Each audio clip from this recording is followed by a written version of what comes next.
जो प्रधानमंत्री मोदी के मन में है ये कोई समझ नहीं सकता, खासकर उनके फैसलों के बारे में।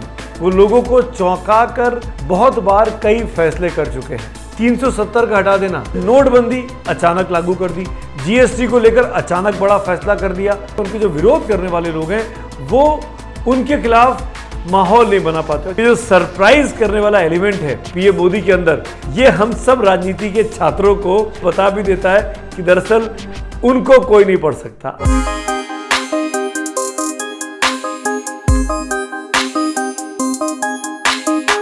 नमस्कार दोस्तों, गुजरात में अचानक से नया मुख्यमंत्री बन गया।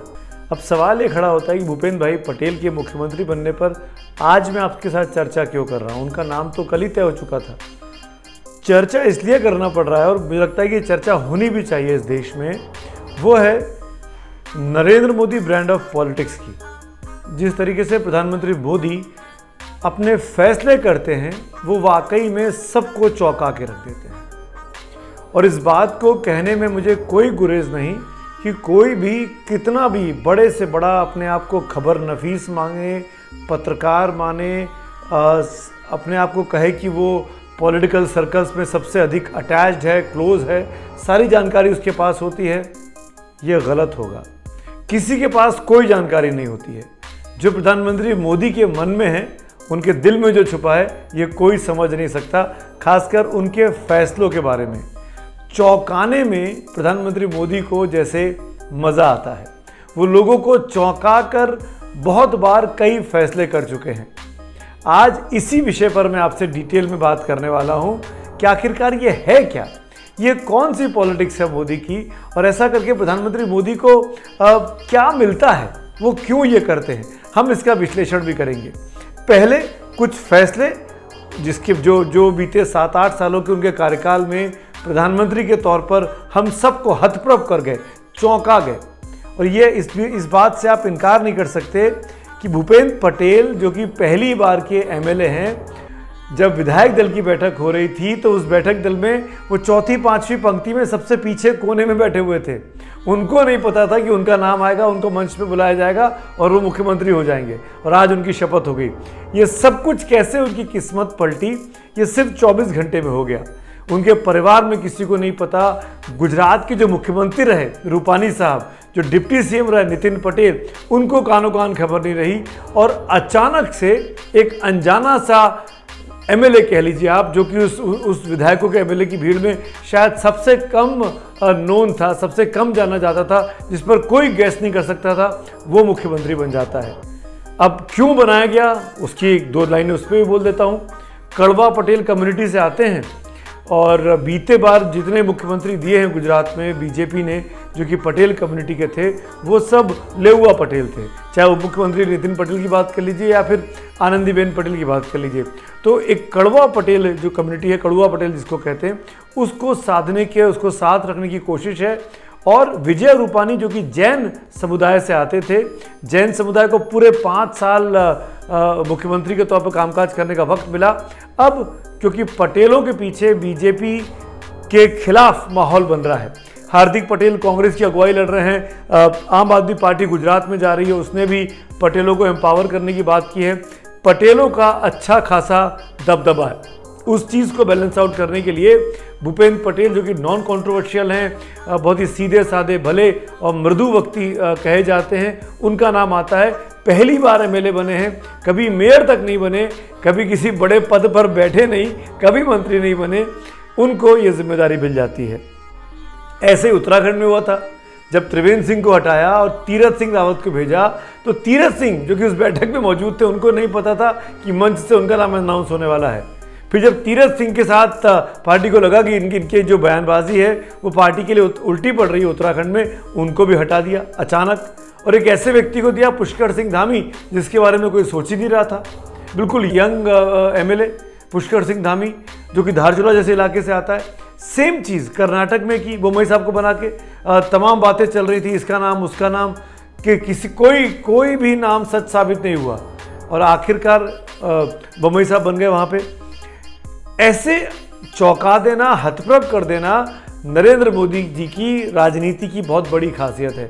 अब जैसे देखिए, हरियाणा में जाट बहुल राज्य माना जाता है। बीजेपी जब जीती पहली बार तो मुख्यमंत्री बनाया खट्टर साहब को, जो कि जाट नहीं है, गैर जाट है, लेकिन बना दिया।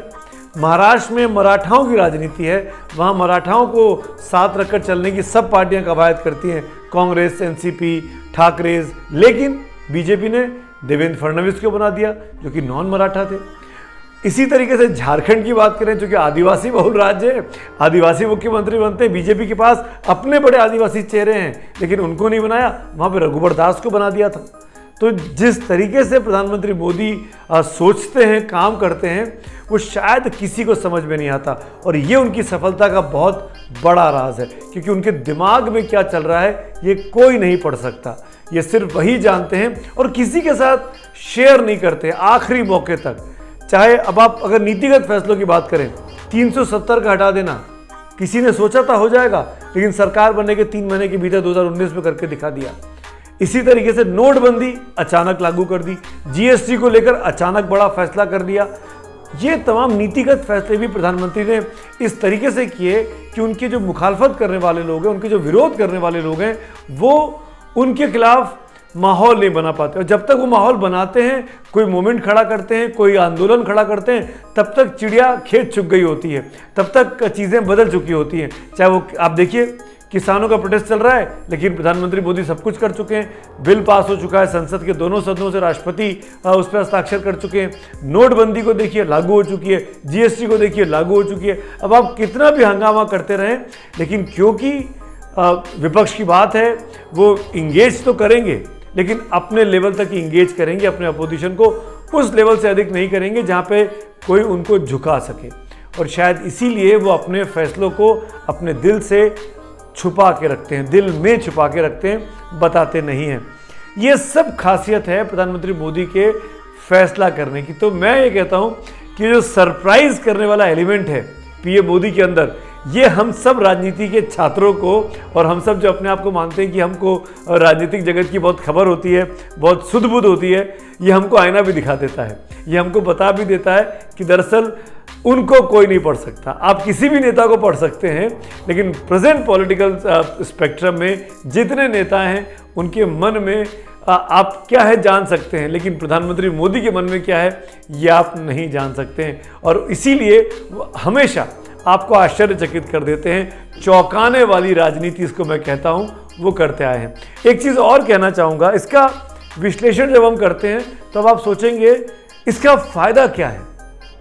जब वो लोगों को चौंका देते हैं, परेशान कर देते हैं, अब कोई ये कह सकता है कि नितिन पटेल गुजरात में नाराज़ हो गए भूपेंद्र पटेल के बनने से, उनका दुख दर्द निकल के सामने आ गया। पर देखिए, समझिए इस राजनीति को, वो चौंकाते हैं और चौंका कर एक अनजाने से व्यक्ति के हाथ में जिम्मेदारी दे देते हैं। वो अनजाना सा व्यक्ति उसी स्पेक्ट्रम का होता है, उसी संघ परिवार का होता है, उसी भगवा परिवार का होता है, बाहर से नहीं लाते हैं। और जब बाहर से लाना होता है हेमंत बिस्वा शर्मा जैसे लोगों को, तो 5 साल उनसे काम कराते हैं, उनकी लॉयल्टी चेक करते हैं, और फिर उनको असम के मुख्यमंत्री की जिम्मेदारी देती है जब वो चुनाव जिताकर दोबारा बीजेपी के हाथ पे रख देते हैं। ये स्टाइल है नरेंद्र मोदी का। और जब मैं बात करता हूँ नितिन पटेल और भूपेंद्र पटेल की, तो आप अगर नितिन पटेल आज की तारीख में, मान लीजिए हाइपोथेटिकल बता रहा हूँ, हालांकि नितिन पटेल को मैं जानता हूँ वो कभी ऐसा नहीं करेंगे, पर नाराज़ होके क्या वो बागी बन सकते हैं? वो बगावत किसके खिलाफ करेंगे? अगर वो बगावत करते हैं, इसका मतलब वो अहम में आ जाएंगे, स्वयं में आ जाएंगे कि मैं ही सब कुछ हूँ, मुझे ही सब कुछ मिलना चाहिए। तो जब आप मैं की लड़ाई लड़ेंगे तो पार्टी और संगठन आपके पीछे नहीं खड़ा होगा। ये डिसिप्लिन वाली पार्टी है, ये काडर वाली पार्टी है।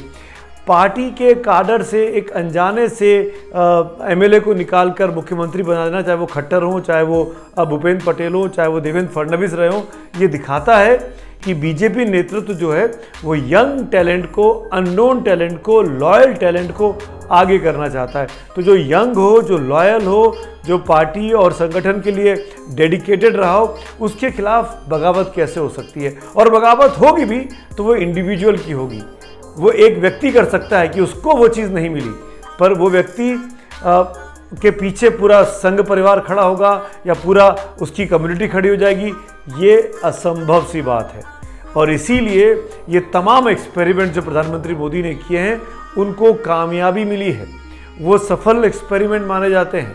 और इसीलिए ये कहा जाता है कि मोदी ब्रांड ऑफ पॉलिटिक्स को समझ पाना आसान नहीं है। जो इस चक्रव्यूह को भेद देगा वो मोदी के लिए फिर बड़ी परेशानी का सबब बन सकता है।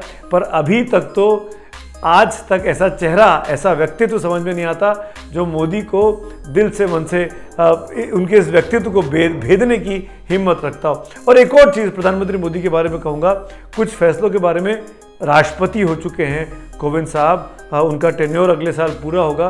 पर जब उनको बनाया था आज से 4.5 साल पहले, 4 साल पहले, किसी ने सोचा था रामनाथ कोविंद राष्ट्रपति बनेंगे? अचानक नाम आया था, वो भी चौंकाने वाली राजनीति थी। ओम बिरला लोकसभा के स्पीकर बने। इन तमाम धुरंधरों के बीच में किसी ने सोचा था कि ओम बिरला को स्पीकर बना दिया जाएगा? वो भी चौंकाने वाली राजनीति थी। तो प्रधानमंत्री मोदी की ये जो चौंकाने वाली राजनीति है, आज इसी के पीछे उनका जो काडर है, उनका जो अपना वोट बैंक है, वो इसको सपोर्ट करता है, वो इसके साथ खड़ा है। इसमें ये भाव निकल कर आ सकता है कि वो तो ऑटोक्रेटिक हैं, वो तो अपनी मनमानी करते बातें करते हैं, लेकिन मैं इस बात से बिल्कुल सहमत नहीं हूँ। अगर उनके फैसलों पर किसी को सवाल खड़ा करना होता तो सबसे पहले उनके अपने लोग करेंगे, उनकी पार्टी के लोग करेंगे, उनके को कलीग्स करेंगे, उनका संघ परिवार करेगा। जब वो सवाल नहीं खड़े कर रहा है और हम और आप जो कि इस पॉलिटिकल स्पेक्ट्रम से दूर हैं, जो राजनीति के छात्र मात्र हैं, राजनीति के आलोचक कह लीजिए, विश्लेषक कह लीजिए, राजनीति को फॉलो करने वाले फॉलोअर्स कह लीजिए, हम कितनी भी आलोचना कर लें उसका कोई मतलब नहीं है। तो जब उनके फैसलों के पीछे उनका परिवार खड़ा है, उनका संघ परिवार, उनकी पार्टी, उनका संगठन, तो हम और आप किस खेत की बोली है? ये प्रधानमंत्री मोदी के लिए अब मेरे ख्याल से मुझे ऐसा लगता है कि जब तक मोदी के विरोधी, चाहे वो शरद पवार हो, चाहे वो राहुल गांधी हो, चाहे वो नीतीश कुमार हो, अभी तो हालांकि सहयोगी है लेकिन मनी मन कुछ तो चलता है, चाहे वो तेजस्वी यादव, लालू यादव हो, चाहे वो अखिलेश यादव, मायावती हो, जब तक मोदी के मन को नहीं पढ़ पाएंगे तब तक प्रधानमंत्री मोदी को और उनकी रणनीतियों को हराना किसी भी राजनीतिक पार्टी के लिए, किसी भी राजनीतिक व्यक्तित्व के लिए आसान नहीं होगा। Thank you.